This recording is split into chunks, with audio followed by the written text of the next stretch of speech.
Je m'appelle Guillaume Perdereau, je suis installé avec mon frère Cédric sur une exploitation de 250 hectares. On est situé dans le Loiret, exactement Gâtinais-Est, sur la commune de Chevannes. On est en culture, colza, blé, orge, classique pour le secteur. Nous, on a l'irrigation qui nous permet de développer, faire du maïs, du soja.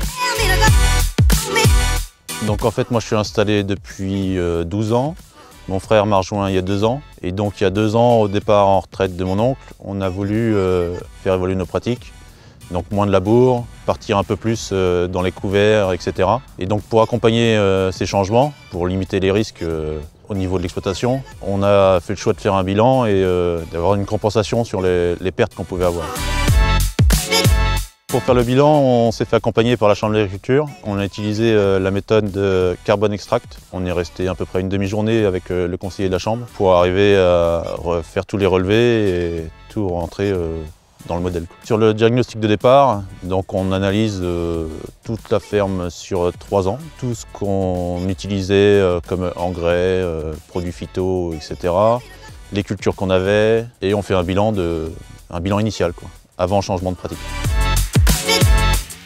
Après, toutes ces données ont été rentrées dans le logiciel. On a fait une deuxième rencontre avec les leviers possibles qui étaient envisageables sur notre ferme. Donc le changement de forme d'azote, le développement des couverts, la réduction du travail du sol.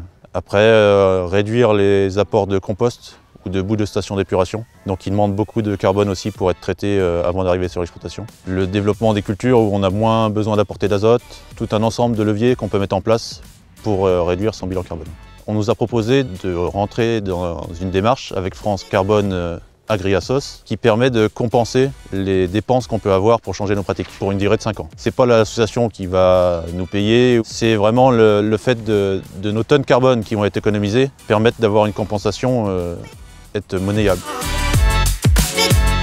Donc maintenant qu'on est engagé avec France Carbone Agri-Assos, en fait on va suivre nos pratiques, donc faire des relevés, relever la matière organique, surveiller ce que ça fait dans nos sols avec les couverts, avec le changement d'azote, et faire des relevés annuels, savoir comment évoluent nos sols.